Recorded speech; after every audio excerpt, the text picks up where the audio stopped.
Breaking news చూస్తున్నాం. Junior choreographer పై లైంగిక వేధింపుల కేసులో జానీ మాస్టర్ బెయిల్ పిటిషన్ పై నేడు విచారణ జరగనుంది. రంగారెడ్డి జిల్లా ఫోక్స్ కోర్టు విచారణ చేపట్టనుంది. జానీ బెయిల్ పిటిషన్ పై నార్సింగి పోలీసులు కౌంటర్ దాఖలు చేశారు. కేసు విచారణ జరుగుతున్న సమయంలో బెయిల్ ఇవ్వొద్దని కౌంటర్ వేశారు. కేసు కీలక విచారణ దశలో ఉన్నందున జానీ మాస్టర్ కు బెయిల్ ఇస్తే సాక్షులను ప్రభావితం చేసే అవకాశం ఉంటుందంటున్నారు పోలీసులు.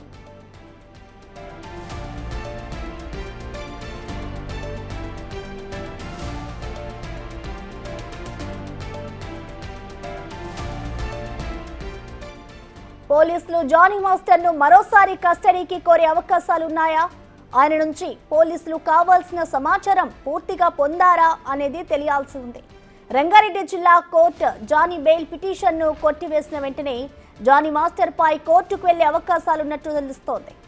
ఫోక్సో చట్టం కింద జానీ మాస్టర్ అరెస్ట్ కావడంతో బెయిల్ అంత ఈజీగా వచ్చే అవకాశాలు లేవని న్యాయ నిపుణులు చెబుతున్నారు.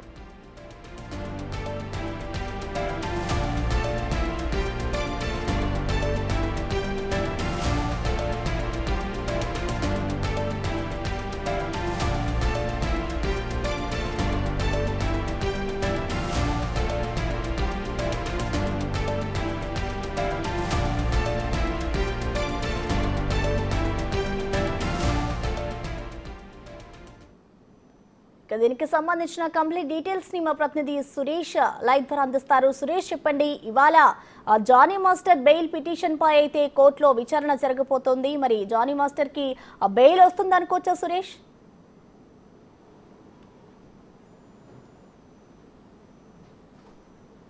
నార్సింగ్ పోలీస్ స్టేషన్లో కేసు నమోదై అరెస్ట్ అయ్యి కస్టడీ కూడా పూర్తయింది కాబట్టి బెయిల్ ఇవ్వాలంటూ కూడా జానీ మాస్టర్కి సంబంధించిన న్యాయవాది వాదించబోతున్నారని తెలుస్తుంది. ఎందుకంటే ఆయనకి బెయిల్ ఇవ్వాలి, ఈ కేసులో తన పాత్ర లేకుండా పోలీసులు అరెస్ట్ చేశారు కాబట్టి ఖచ్చితంగా బెయిల్ మంజూరు చేయాలని చెప్పేసి కూడా పిటిషన్ వేశారు. ఈ పిటిషన్ పైనే పోలీసులు కూడా కౌంటర్ దాఖలు చేయాలని చెప్పేసి రంగారెడ్డి జిల్లా పోక్సో కోర్టు ఆదేశించడంతో పోలీసులు కౌంటర్ దాఖలు చేశారు. ఈరోజు విచారణ జరగనుంది. ఇరువురు వాదనలు విన్న తర్వాత న్యాయమూర్తి నిర్ణయం తీసుకునే అవకాశం కనబడుతుంది. అయితే జానీ మాస్టర్ అడ్వకేటు కోర్టులో వాదనలు వినిపించబోతున్నారు. ఎందుకంటే కస్టడీ కూడా 4 రోజుల పాటు కస్టడీ పూర్తయింది.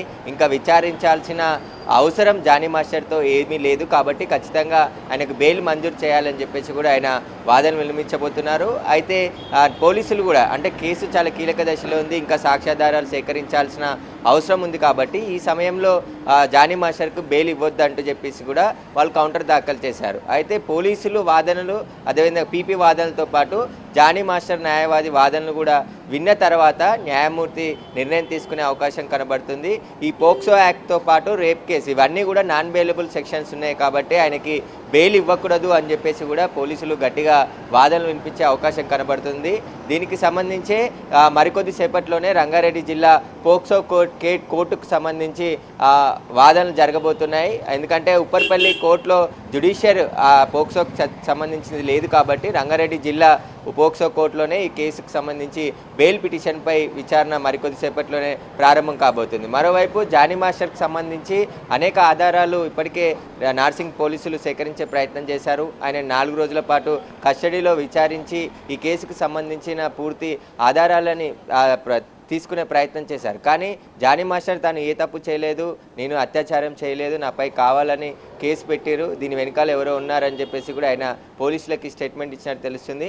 ఆ జానీ మాస్టర్ కన్ఫెషన్ స్టేట్మెంట్ను కూడా పోలీసులు కోర్టుకు సమర్పించడం జరిగింది. దానికి సంబంధించి కోర్టు విచారణ అనంతరం బెయిల్ ఇస్తుందా లేదంటే రిమాండ్ ఆల్రెడీ ఈ నెల అక్టోబర్ 3 వరకు కూడా ఉంది కాబట్టి ఆ బెయిల్ మళ్ళీ రిమాండ్ పొడిగించే అవకాశం ఉందా అనేది కూడా తెలియబోతుంది. దీనికి సంబంధించి జానీ మాస్టర్ న్యాయవాది మాత్రం ఖచ్చితంగా బెయిల్ మంజూరు చేసే విధంగా వాదనలు వినిపించే అవకాశం కనబడుతుంది.